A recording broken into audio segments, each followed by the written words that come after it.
आज 27 फेब्रुवारी मराठी भाषा गौरव दिन म्हणून साजरी केली जाते. मराठी साहित्यिक कुसुमाग्रज उर्फ विष्णू वामन शिरवाडकर यांच्या जन्मदिवसाप्रित्यर्थ आपण आज मराठी भाषा गौरव दिन साजरी करतो. कुसुमाग्रज यांचे पूर्वीचे नाव म्हणजे पाळण्यातील नाव होते गजानन रंगनाथ शिरवाडकर. पण ते 5 वर्षाचे असताना त्यांना त्यांच्या एका चुलत्याचे निधन झाल्यानंतर चुलतीने दत्तक घेतले आणि ते झाले विष्णू वामन शिरवाडकर. विष्णू वामन शिरवाडकर होते. लहानपणी त्यांना सगळ्याचीच आवड होती, सगळं आवडायचं, खेळायला आवडायचं, क्रिकेट. त्यानंतर संगीतामधले जवळजवळ सगळे वाद्य ते वाजवू शकत होते. त्यांना आवड होती प्रत्येक गोष्टीची. संगीत जिथं जिथं दिसेल तिथं ते होते. दिसायला छान होते. त्यांना सगळ्यात मोठं त्यांचं स्वप्न असं होतं, नट बनायचं होतं, त्यांना हिरो बनायचं होतं. त्यांनी खूप प्रयत्न केले त्या काळामध्ये मराठी रंगभूमीमध्ये की आपण नट व्हावं यासाठी, पण नाही होऊ शकले. पण त्यांनी त्यांच्या लेखणीतून एक नटसम्राट साकारला. नटसम्राट पिक्चर आणि नाटक दोन्ही आहे. पाहिलंय का कोणी? जर पाहिलं नसेल तर आजच्या दिवशी आपला हा संकल्प आहे की घरी गेल्यानंतर नेटवर बघा, मोबाईलवर बघा, नटसम्राट हे नाटक पाहायचं. अगदी अजरामर कृती आहे त्यांची की त्यांनी त्या साहित्यामध्ये नोंद केली. या वि.वा. शिरवाडकर यांनी कुसुमाग्रज हे नाव कसं धारण केलं याची पण एक कहाणी आहे. त्यांचे गुरु होते राम गणेश गडकरी. ते पण एक साहित्यिक होते. नाव काय बघा, गुरुचं नाव विचारणारे परत मी. राम गणेश गडकरी हे सुद्धा लेखन करताना गोविंदाग्रज या नावाने लेखन करत होते. गोविंदाग्रजांचं पूर्ण नाव काय होतं? राम गणेश गडकरी. आणि ते गुरु होते कुसुमाग्रजांचे. मग त्यांचंच अनुकरण करण्याचा प्रयत्न यांनी केला, वि.वा. शिरवाडकर यांनी.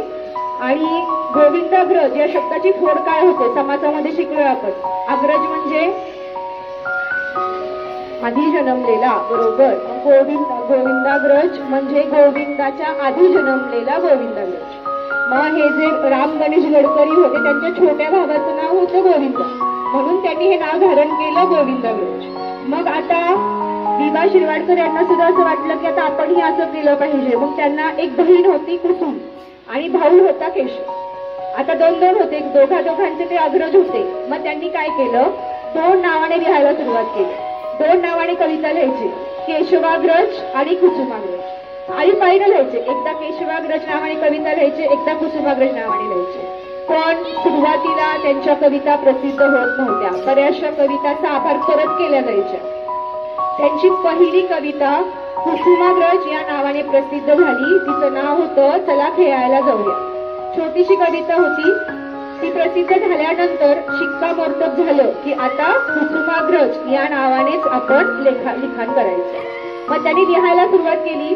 कुसुमाग्रजांना खऱ्या अर्थाने नावारूपाला आले ते त्यांच्या विशाखा या नावाच्या काव्यसंग्रहात. व विशाखा नावाचा काव्यसंग्रह जो आहे तो सुद्धा प्रसिद्ध होण्यामागे खूप मोठी कहाणी. त्यामध्ये त्यांना मोलाची मदत ज्यांनी केली त्यांचं नाव होतं वि.स. खांडेकर. ऐकलंय का? मोठे साहित्यिक होते वि.स. खांडेकर. त्या काळामध्ये ज्योत्स्ना नावाचं एक मासिक होतं, त्याचे संपादक होते वि.स. खांडेकर. ज्योत्स्नामधून त्यांचे बरेचसे काव्य प्रसिद्ध झाले होते आणि एक संपादक म्हणून वि.स. खांडेकर यांनी कुसुमाग्रजांची बरीचशी कविता त्यांच्या वाचनामध्ये आल्या होत्या. मग एकदा असंच त्यांना निरोप आला त्यांच्याकडून, वि.स. खांडेकर यांच्याकडून, की तुमच्या ज्या कविता प्रसिद्ध झाल्या त्यांचं कात्रण मला पाठवा. जेवढ्या झाल्यात तेवढ्याची कात्रणं पाठवा, का तर मला ती सगळी पुस्तकं एकत्रित वाचायची, कविता एकत्रित वाचायच्या. यांनी एवढं काही मनावर घेतलं नाही. त्यांच्याकडे एक वही होती, ती वही घेतली आणि आहे तशी पाठवून दिली. वि.स. खांडेकर यांनी त्यांच्या सगळ्या कविता वाचल्या आणि दुसरा निरोप आला. दुसरा निरोप असा आला की तुम्ही पाठवलेल्या कविता कंपोज करण्यासाठी पाठवले, म्हणजे त्याच्यावर गीत तयार होणार आहे त्यासाठी पाठवलेल्या आहेत. पण काव्यसंग्रह जर छापायचा असेल तर त्या अपुऱ्या पडतात, तर अजून कविता पाठवा आणि त्या काव्यसंग्रहाला एक चांगलं असं नावही सुचवा. त्यावेळेस कुसुमाग्रजांना आश्चर्य वाटलं, कारण त्या काळामध्ये एखाद्या नवीन कवीची कविता छापणं किंवा काव्यसंग्रह छापणं अवघड होतं. त्याला बरीचशी कारणं होती. त्यातलं एक कारण असं होतं की त्यावेळेस आपला भारत पारतंत्र्यामध्ये होता. कागद बाहेरून मागवलं जायचं. ठीक आहे. मग जुने जे लेखक होते त्यांच्यासाठी कागदाचा कोटा मंजूर व्हायचा सरकारकडून पब्लिकेशन व्हायचं. पण आता हे नवीन होते, यांना तर कोटा मिळणं शक्य नव्हतं, ही पहिली अडचण होती. मग ही अडचण सुद्धा वि.स. खांडेकर यांनी सोडवली. त्यांनी काय सांगितलं प्रकाशकांना की मी तुम्हाला माझी जी पुस्तकं गाजलेली आहेत, माझा कोटा जो मंजूर झालाय, गाजलेल्या पुस्तकांची आवृत्त्या काढू नका, पण त्याऐवजी काय करा तर कुसुमाग्रजांचे हे जे विश्वासा काव्यसंग्रह आहे ते प्रसिद्ध करा. कारण एवढा चांगला जो साहित्यिक आहे तो जगासमोर आला पाहिजे. बघा, मराठी वृत्ती अशी मानली जाते की एकमेकांचे पाय खेचले जातात, पण सगळीकडेच असं नसतं. वि.स. खांडेकरांनी स्वतःचा जो कोटा होता कागदांचा तो दिला आणि त्यामुळे मग विशाखा हे काव्यसंग्रह नावारूपास आले. आणि 2 पुरस्कार मिळाले कुसुमाग्रजांना. पहिला पुरस्कार ज्ञानपीठ पुरस्कार मिळाला. त्याचबरोबर त्यांचं नटसम्राट हे जे नाटक होतं त्याला साहित्य अकादमी पुरस्कार मिळाला. मग एवढं मोठं योगदान केलेला हा साहित्यिक त्याच्याच वाढदिवसाच्या दिवशी हा मराठी भाषा गौरव दिन साजरा करण्यात यावा असं केंद्र सरकारने ठरवलं. त्यानंतर इथपर्यंत झालं की का ठरव आपण केला ते माहितीये. तो छान गाणं म्हणतोय, मराठी भाषेला अभिजात भाषेचा दर्जा प्राप्त झाला. आठवते का? कार्यक्रम पण घेतला होता आपण, बरोबर ना? मराठी भाषेला अभिजात भाषेचा जो दर्जा प्राप्त झाला तो आता तसा नाही झाला. त्यासाठी बऱ्याच लोकांनी काबड कष्ट केले. पहिला ग्रंथ लीळा चरित्र, नाव लक्षात ठेवायचं. माहीम भट्टाने लिहिलेला पहिला जो ग्रंथ होता लीळा चरित्र, यापासून साहित्यिकांचा शोध किंवा मराठी साहित्याचं संशोधन करायला सुरुवात झाली. त्या समितीचे जे प्रमुख होते ते होते रंगनाथ पठारे. रंगनाथ पठारे यांच्या समितीने 2013 पासून जुन्या साहित्याचा अभ्यास करायला सुरुवात केली आणि मग 2023ला म्हणजे जवळजवळ 10 वर्ष त्यांनी जुनं साहित्य वाचलं आणि त्यानंतर आपल्या मराठी भाषेला साहित्य अभिजात भाषेचा दर्जा प्राप्त झाला. यापूर्वी 2013 पर्यंत फक्त 6 भाषांना अभिजात भाषेचा दर्जा प्राप्त झाला होता. त्यानंतर मराठी सोबत आणखी 4 असे 5 म्हणजे आज तागायत 11 अशा भाषा आहेत की ज्यांना मराठी भाषेचा दर्जा प्राप्त झालेला आहे. आता हा दर्जा प्राप्त झाला, मग त्यासाठी कोणालाही देत नाहीत ना, मग काहीतरी निकष असतात. मग महत्वाचे निकष काय असतात तर अभिजात भाषा तीच असते का तिला दर्जा मिळतो की जी खूप प्राचीन असावी, तिला मान्यता असावी आणि सगळ्यात महत्वाचं तिचं अस्तित्व आजही टिकून असावं. थोडेफार बदल सगळीकडेच होतात पण मराठी भाषा आजही टिकून आहेच. त्यानंतर जे तिचं साहित्य ते मौलिक असावं, त्या भाषेमध्ये सलगता असावी, त्या भाषेमधलं साहित्य प्राचीन असावं, हे सगळे निकष आपल्या मराठी भाषेने अगदी पूर्ण केले आणि मग अभिजात भाषेचा दर्जा आपल्या मराठी भाषेला प्राप्त झाला. आता दर्जा मिळाला, मग फायदे काय होणार? फायदे हा होतो की सगळ्यात महत्वाचं मला माझ्या मराठीचा अभिमान वाटला पाहिजे. बरोबर, माझी मराठी भाषा आहे आणि त्या पूर्ण आपल्या भारतामध्ये जवळजवळ 5500 भाषा बोलल्या जातात. मग याच्यामध्ये 11 भाषांमधले भारतामधल्या 11 भाषांमध्ये आपल्या भाषेचा समावेश आहे की जी काहीतरी वैशिष्ट्यपूर्ण आहे की त्यामुळे त्या भाषेचा समावेश झाला. तर याचा पहिली गोष्ट आपल्याला अभिमान वाटला पाहिजे. त्यानंतर दुसरा फायदा असा होतो की अभिजात भाषेसाठी केंद्र सरकारकडून भरीव मदत केली जाते, अनुदान प्राप्त होते. त्याचबरोबर आतापर्यंत मराठी भाषेमधलं जे काही जुनं साहित्य त्याच्यामधलं संशोधन करण्यासाठी, साहित्य वाचनासाठी चालना मिळते. भारतामध्ये 450 विद्यापीठ आहेत. त्या विद्यापीठांमध्ये अभिजात भाषेचा अभ्यास करण्यासाठी अध्यासन केंद्र उपलब्ध केली जातात.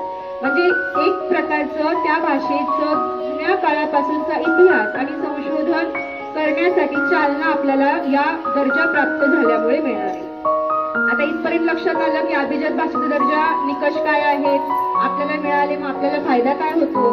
मिळाली, बाकीच्यांनी कष्ट केले, साहित्यिकांनी कष्ट केले, समितीने सगळे शोध लावले आणि अभिजात भाषेचा दर्जा मिळाला. मग आपलं काम काय? तर आपलं काम असं आहे की या मराठी भाषेचं आपण संवर्धन केलं पाहिजे. जिथे जिथे आपण मराठी भाषेचा वापर करू शकतो तिथे मराठीतच केला पाहिजे. 7वीला हिंदीमध्ये धडाई शब्द संपला, त्याच्यामध्ये आपण हेच पाहिले की मराठी भाषा असू दे की कोणतीही भाषा असू त्या भाषेमध्ये जर इतर भाषेतील शब्द आले तर ते उपयोगीच पडतात भाषा समृद्ध होण्यासाठी. पण त्या पुस्तकामध्ये त्या धड्यामध्येच असाही उल्लेख केलाय की पण जिथे आपल्या भाषेमध्ये पर्यायी शब्द चांगले उपलब्ध आहेत तिथं इंग्रजीचं अनुकरण करण्याची गरज नाही. उदाहरणार्थ आई आणि बाबा, आपण मम्मी आणि डॅडी म्हणतो, आता डॅडू पण पर्यंत आपण आलो. तर त्या पुस्तकामध्ये हा संदेश दिलाय की मराठीचा वापर करता येईल तिथे मराठीचाच वापर केला पाहिजे. त्यामुळेच आपल्या मराठी भाषेचं संवर्धन होईल. तर आजच्या दिवशी आपण 2 संकल्प करणार आहे. पहिला संकल्प, आज दिवसभर फक्त मराठी बोलण्याचा प्रयत्न करायचा, फक्त मराठी. ठीक आहे. त्यानंतर दुसरा, आज घरी गेल्यानंतर नटसम्राट हे नाटक आवर्जून पाहायचं, प्रत्येकाने पाहायचं आणि मला नंतर सांगायचं पाहिजे की.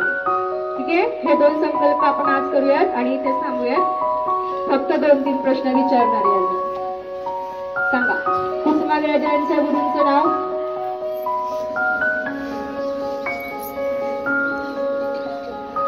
सांग वैष्णवी. हा, राम गणेश गडकरी. ते कोणत्या नावाने लिखाण करत असत? राम गणेश गडकरी यांचं टोपण नाव काय होतं? अनुराधा गायकवाड. गोविंदाग्रज. ठीक आहे. आजच्या दिवशी एवढं. अजून एक महत्वाचं एक विचारते फक्त, कुसुमाग्रजांना कोणते पुरस्कार मिळाले होते? सांग पूर्वा. ज्ञानपीठ आणि सिया नटसम्राट साठी पुरस्कार मिळाला होता. पुरस्काराचं नाव वेगळं होतं. श्रेया, साहित्य अकादमी पुरस्कार, असे 2 पुरस्कार मिळाले होते. ठीक आहे. यानंतर तुम्ही ज्याची वाट पाहताय कार्यक्रम ते होतील